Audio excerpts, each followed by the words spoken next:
மக்கள் அனைவருக்கும் வணக்கம். சமீபத்துல சட்டமன்றத்துல நம்ம பெரியசாமி அவர்கள், நம்ம எல்லோருக்குமே தெரியும், திண்டுக்கல் மாவட்டத்தை சேர்ந்தவர். இந்த பெரியசாமி அவர்கள் சட்டமன்றத்துல என்ன பேசுறாரு அப்படின்னா, திண்டுக்கல் மாவட்டத்துல 1,50,000 மேற்பட்ட கிறிஸ்தவ மதத்தை சேர்ந்த வன்னியர்கள் இருக்காங்க அப்படின்னு சொல்றாரு. இந்து மதத்திலிருந்து கிறிஸ்தவ மதத்திற்கு மாறிய கிறிஸ்தவ வன்னியர்கள் கிட்டத்தட்ட 1,50,000 லட்சம் பேர் இருக்காங்க. இவங்க எல்லாரையுமே எம்பிசி பட்டியல்ல சேர்க்கணும் அப்படிங்கிற ஒரு கோரிக்கையை சட்டமன்றத்துல பெரியசாமி அவர்கள் வைக்கிறார். இது தொடர்பாக இன்று சபாநாயகர் ஜே.சி.டி. பிரபாகர் ஒரு விஷயம் சொல்லியிருக்கிறார். நான் ஒரு கிறிஸ்தவ வன்னியர், அது மட்டும் இல்லாம அந்த பேரை சொல்லி ஒரு குட்டி கதையும் சொல்றாரு. நம்ம சபாநாயகர் என்ன பேசியிருக்காரு அப்படின்னா, நான் ஒரு கிறிஸ்தவ வன்னியர் பிறப்பால எனக்கு கல்யாணம் ஆன சமயத்துல, அதாவது 80s சொல்றாரு. சோ 80s ஒரு கல்யாணம் ஆயிருக்கு. அந்த டைம்ல, அதாவது இந்த கிறிஸ்தவ மதத்திற்கு மாறிய வன்னியர்கள் இருக்காங்க இல்லையா, அவங்களுக்குன்னு சில அசோசியேஷன் இருக்கு. அந்த அமைப்புகள்லாம் எம்ஜிஆர் கிட்ட போயிட்டு இந்த மதம் மாறிய கிறிஸ்தவ வன்னியர்களை எம்பிசி பட்டியல்ல சேர்க்கணும் அப்படின்னு சொல்லி அப்பவே எம்ஜிஆர் கிட்ட கோரிக்கைலாம் வச்சாங்களாம். அதற்கு இவரும் ஆதரவு கொடுத்திருக்கிறார், ஜே.சி.டி. பிரபாகர் அவர்கள். இந்த விஷயத்தை தான் அவர் சட்டமன்றத்துல சொல்லியிருக்காரு. அது மட்டும் இல்லாம நாடார்களை அதாவது இந்த மதம் மாறிய கிறிஸ்தவ நாடார்களையும் அந்த பட்டியல்ல, இடஒதுக்கீடு பட்டியல்ல கொண்டு வந்துட்டாங்க. சோ இந்து நாடார்களுக்கு ஈக்குவலா. அதே போல இப்ப பட்டியல் சமுதாயத்தை சேர்ந்த இந்துக்கள் கிறிஸ்தவத்துக்கு மாறி இருக்காங்க, அவங்களுக்கு எஸ்சி சர்டிபிகேட்டே தொடர்ந்து கொடுக்கணும். அந்த எஸ்சி சலுகைகள், இந்து மதத்துல இருக்கக்கூடிய எஸ்சி பிரிவை சேர்ந்தவர்களுக்கு செல்லக்கூடிய அந்த சலுகைகளை மதம் மாறிய கிறிஸ்தவர்களுக்கும் கொடுக்கணும், எஸ்சி கிறிஸ்தவர்களுக்கும் கொடுக்கணுங்கிற ஒரு கோரிக்கையும் இருக்கு. இதே போலத்தான் மதம் மாறிய வன்னியர்களையும் எம்பிசி பட்டியல்ல சேர்க்கணுங்கிற கோரிக்கையும் இருக்கு. இதுக்கு நான் ஆரம்பத்திலேயே ஆதரவு கொடுத்திருக்கேன் அப்படிங்கிற ஒரு கருத்தை இவர் முன்வைக்கிறார். இந்த கருத்தை இவர் இப்ப ஏன் முன்வைக்கிறார் அப்படின்னா, பெரியசாமி சொன்னதுக்கு இவர் மறைமுகமாக ஆதரவு தெரிவிக்கிறேன் அப்படிங்கறத கொஞ்சம் சுத்தி வளைச்சு சொல்றாரு. ஆக மொத்தம் தமிழக வெற்றி கழகமானது, தமிழக வெற்றி கிறிஸ்தவ கழகமானது இப்போ இந்த மதம் மாறிய மக்கள் இருக்காங்க இல்லையா, அதை வன்னியரா இருந்து மதம் மாறினவங்க, பட்டியல் சமுதாயமா இருந்து மதம் மாறினவங்க, அதே போல செட்டியார் முதலியார்னு இந்து மதத்துல நிறைய சமூகங்கள் கிறிஸ்தவத்திற்கு மாறியும் கிறிஸ்தவ வன்னியர், கிறிஸ்தவ உடையார், கிறிஸ்தவ செட்டியார், கிறிஸ்தவ முதலியார், அதாவது கிறிஸ்தவ நாடாரு, இப்ப கிறிஸ்தவ ரெட்டி, கிறிஸ்தவ நாயுடு அப்படின்னு ஏகப்பட்ட பிரிவுகள் வந்துருச்சு. இதுல கிறிஸ்தவ ஐயர் ஐயங்கார் வேற வந்துருச்சு. அந்த அளவுக்கு இந்த கிறிஸ்தவம் பெருகிடுச்சு.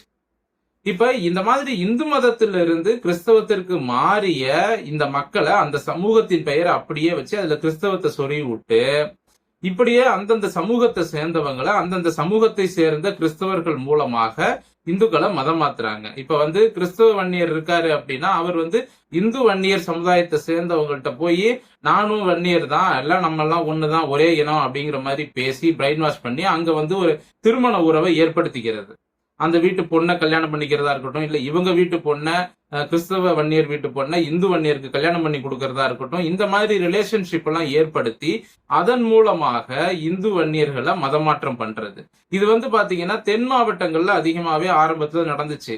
அதாவது நாடார்களை மதம் மாற்றிட்டு அந்த கிறிஸ்தவ நாடார்கள் மூலமாக இந்து நாடார் வீட்டு பெண்களை திருமணம் பண்றது, இல்ல இந்து நாடார் வீட்டுல இருக்கவங்களுக்கு இவங்க வீட்டு பெண்களை கொடுத்து சம்மந்தி ஆக்குறது, அந்த மாதிரி திருமண உறவை ஏற்படுத்தி நிறைய இந்து நாடார் சமூகத்தினரை அதிகமா கிறிஸ்தவத்துக்கு கன்வெர்ட் பண்ணியிருக்காங்க. இது அந்த காலத்துல நிறையவே நடந்திருக்கு.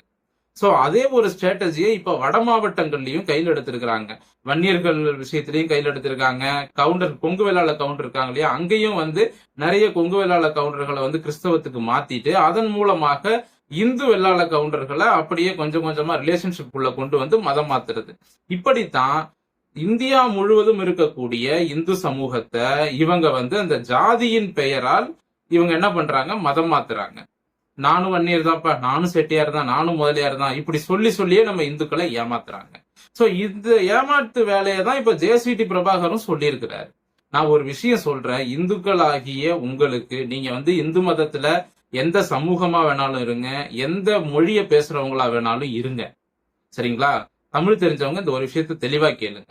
நம்ம இந்து மதத்துல இப்ப நீங்க வன்னியர் சமுதாயத்தை சேர்ந்தவங்களா இருக்கீங்க அப்படின்னா, நம்ம இந்து வன்னியர்ல இருந்து கிறிஸ்தவத்துக்கு ஒருத்த மாறிட்டான் அப்படின்னா அவன் அப்பவே அந்த வன்னியர் அப்படிங்கிற அந்த தகுதியை இழக்கிறான். அந்த வன்னியர், வன்னியர் குல சத்திரியர் அந்த பட்டங்களையும் அந்த தகுதியையும் இழக்கிறான். அதுதான் உண்மை. ஒருத்தர் முதலியாரா இருக்காரு அப்படின்னா அவர் கிறிஸ்தவத்துக்கு மாறிட்டார்னா அவர் முதலியாரே கிடையாது, அவர் கிறிஸ்தவர் தான். ஏன்னா இந்த பட்டங்கள், அதாவது முதலியார் பட்டமா இருக்கட்டும், படையாச்சியா இருக்கட்டும், தேவரு, செட்டியாரு, நாடாரு, பிள்ளமாறு, இது எல்லாமே பாத்தீங்கன்னா இந்து மதத்துல இருக்கக்கூடிய தொழில் சார்ந்த பட்டங்கள். ஒவ்வொரு தொழிலுக்கும் ஏத்த மாதிரி பட்டங்கள் இருந்தது. சரிங்களா? ஆக மொத்தம் இது இந்து மதத்திற்கு உரிய அதாவது பட்ட பிரிவு பெயர்கள். சரிங்களா? அப்போ இத இவங்க மதம் மாறினவங்க கிட்டையும் வச்சுக்கிட்டு அவங்க மூலமா இப்படி கன்வெர்ட் பண்றதன் மூலமாக இந்து மதம் மிகப்பெரிய அளவுல இங்க அழிக்கப்பட்டுகிட்டு இருக்கு. இது நிறைய பேருக்கு தெரியல. சரிங்களா? எக்ஸாம்பிளுக்கு அரியலூர் மாவட்டத்துல எல்லாம் பாத்தீங்கன்னா நிறைய வன்னியர்கள் கிறிஸ்தவத்துக்கு கன்வெர்ட் ஆயிருக்கிறாங்க. அங்க எப்படி தென் மாவட்டத்துல கன்னியாகுமரி, தூத்துக்குடி, திருநெல்வேலியில நடந்ததோ அதே மாதிரி இப்ப வட மாவட்டத்துல நடந்துகிட்டு இருக்கு. இப்ப ஐ பெரியசாமி பேசுறதெல்லாம் வச்சு பார்க்கும் பொழுது திண்டுக்கல்ல இருக்கக்கூடிய இந்த மதம் மாறிய கிறிஸ்தவர்களையும் எம்பிசி பட்டியல்ல கொண்டு வந்துட்டாங்க அப்படின்னா, அப்ப இந்து மதத்தை பின்பற்றக்கூடிய இந்து மதத்தை சார்ந்த வன்னியர்கள் இருக்காங்க இல்லையா, அவங்களுக்கு கிடைக்க வேண்டிய அந்த சலுகைகள், இடஒதுக்கீடு, வேலை வாய்ப்பு அத்தனையும் வன்னியர் என்ற அந்த ஒரு பெயரை பயன்படுத்தி கிறிஸ்தவர்கள் எடுத்துக்கொள்வார்கள், கிறிஸ்தவர்கள் ஏமாற்றி பிடுங்கிக் கொள்வார்கள். இது இப்போ எஸ்சி விஷயத்துல நடந்துகிட்டு இருக்கு. அதாவது பட்டியல் சமுதாயத்தை சேர்ந்த இந்துக்கள் அவங்க அனுபவிக்க வேண்டிய வேலை வாய்ப்பு, சலுகைகள், இடஒதுக்கீடு அனைத்தையுமே மதம் மாறிய பிறகும் இந்து எஸ்சி அப்படிங்கிற சர்டிபிகேட்டை வச்சுக்கிட்டு, அதாவது மதம் மாறி கிறிஸ்தவ மதத்தை ஃபாலோ பண்ணிட்டு இருப்பான், ஆனா சர்டிபிகேட்ல இந்துன்னு இருக்கும். அதை வச்சுக்கிட்டு நியாயமாக இந்து மதத்தை உண்மையாக பின்பற்றக்கூடிய பட்டியல் சமுதாய மக்களுக்கு போக வேண்டிய அந்த வேலை வாய்ப்பையும், இடஒதுக்கீட்டையும், சலுகைகளையும் இந்த மதம் மாறிய கிரிப்டோ கிறிஸ்தவன் என்ன பண்றான், அவன் எடுத்துக்கிறான். ஏன்னா அவன் சர்டிபிகேட்ல ஹிந்துன்னு போட்டு வச்சுக்கிறான். சோ இந்த வேலையை தான் இந்தியா முழுக்க பண்ணிட்டு இருக்காங்க. ஒரு மாநிலத்திலும் அந்த மாநிலத்துல இருக்கக்கூடிய ஜாதி அமைப்புகளுக்கு ஏற்றாற் போல இவங்க வேலை செய்யறாங்க, கிறிஸ்தவ மிஷனரிகள். சரிங்களா? இதனால இந்துக்களுக்கு ஒண்ணுதான் சொல்லிக்கணும், நீங்க எந்த சமூகமா வேணாலும் இருங்க, உங்க சமூகத்திலிருந்து ஒருத்தன் மதம் மாறி போயிட்டான்னா அவன் அந்த சமூகத்தின் பேரையே சொல்வதற்கு தகுதி இல்லாதவன் என்பதுதான் அர்த்தம். இதை இந்துக்கள் புரிஞ்சுக்கிட்டு மதம் மாறினவங்களை நீங்க தயவு செஞ்சு திருமண உறவு ஏற்படுத்திக்காதீங்க, அவங்களோட அந்த ரிலேஷன்ஷிப்பை வச்சுக்காதீங்க. இது எதனால நான் சொல்றேன் அப்படின்னா, நம்முடைய கலாச்சாரம் பாதுகாக்கப்படணும், தமிழர்களின் கலாச்சாரம், பண்பாடு, வாழ்வியல் இதெல்லாம் பாதுகாக்கப்படணும் அப்படின்னா நம்முடைய மதத்திலிருந்தே, இந்து மதத்திலிருந்தே ஒருத்தன் வேற மதத்துக்கு போயிட்டு நம்மளை ஏமாத்தி இந்த மாதிரி பண்றான் அப்படிங்கறத நீங்க புரிஞ்சுக்கணும். சரிங்களா? சோ இப்ப இந்துக்கள் அப்பாவியா இருக்கிறதுனாலதான் இன்னைக்கு ஒரு பக்கம் பாத்தீங்கன்னா இஸ்லாமிய மதமாற்றம், இன்னொரு பக்கம் கிறிஸ்தவ மதமாற்றம், 2 மதமாற்றங்களாலும் இந்து மதம் அழிந்து கொண்டிருக்கிறது. தமிழர்களினுடைய கலாச்சாரம், பண்பாடே இன்னைக்கு கொஞ்சம் கொஞ்சமா செதஞ்சிட்டு வருது. தயவு செய்து இந்துக்களே, அதுவும் குறிப்பா இந்த பாமகல இருக்கக்கூடிய வன்னியர்கள் இருக்கட்டும், அப்புறம் விடுதலை சிறுத்தையில இருக்கக்கூடிய பறையர் சமுதாய இளைஞர்களா இருக்கட்டும், முக்குளத்தோர் சமூகத்துல அந்த ஜாதி சங்கங்கள்ல அதுக்குன்னு சில கட்சிகள் இருக்கு, அதுல இருக்கக்கூடிய முக்குளத்தோர் சமுதாய இளைஞர்களா இருக்கட்டும், நாடார்களா இருக்கட்டும், நீங்க எல்லாம் நிறைய பேர் இந்த மதம் மாறினவங்களை இன்னமும் ஜாதியை சொல்லிக்கிட்டு நம்மாளுன்னு கூட்டி பக்கத்துல வச்சுக்கிட்டு நீங்க சுத்திட்டு இருக்கீங்க. இது ரொம்ப ஆபத்து. சரிங்களா? இது பாத்தீங்கன்னா அப்படியே ஒரு வைரஸ் கிருமி மாதிரி அப்படியே கொஞ்சம் கொஞ்சமா பரவி பரவி பரவி ஒட்டுமொத்த தமிழ்நாட்டையும் அழித்து விடும். சரிங்களா? ஜாதியை சொல்லிக்கிட்டு எந்த கிறிஸ்தவனாவது வந்தா தயவு செஞ்சு அவனை ஒதுக்கி விட்டுருங்க. ஏன்னா அவனுக்கு கிறிஸ்தவ அமைப்பு இருக்கு, அவனுக்கு ஒரு பிரச்சனைனா கிறிஸ்தவர்கள் வருவாங்க. சரிங்களா? அவன் நம்முடைய கோவில்களையோ நம்மளுடைய கலாச்சாரத்தையோ பாதுகாக்க மாட்டான்.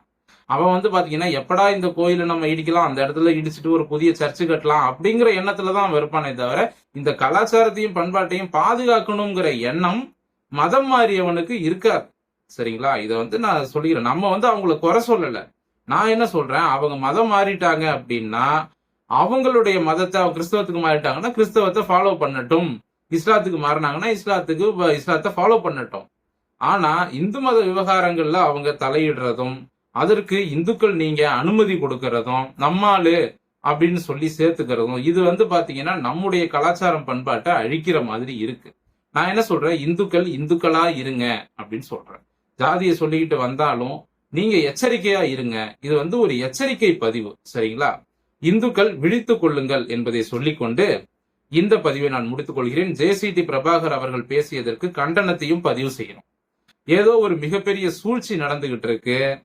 கிறிஸ்தவர்களையும் இந்துக்களையும் ஒரே இடஒதுக்கீட்டுக்குள்ள கொண்டு இந்துக்களினுடைய வேலை வாய்ப்புகளையும் சலுகைகளையும் முழுவதுமாக பறிக்கக்கூடிய ஒரு மிகப்பெரிய சதி திட்டத்தை தமிழக வெற்றி கழகம் செய்து கொண்டிருக்கிறது என்பதை சொல்லிக்கொண்டு இந்த பதிவை நான் முடித்துக் கொள்கிறேன். இந்துக்கள் விழிப்படைய வேண்டும். நன்றி, வணக்கம்.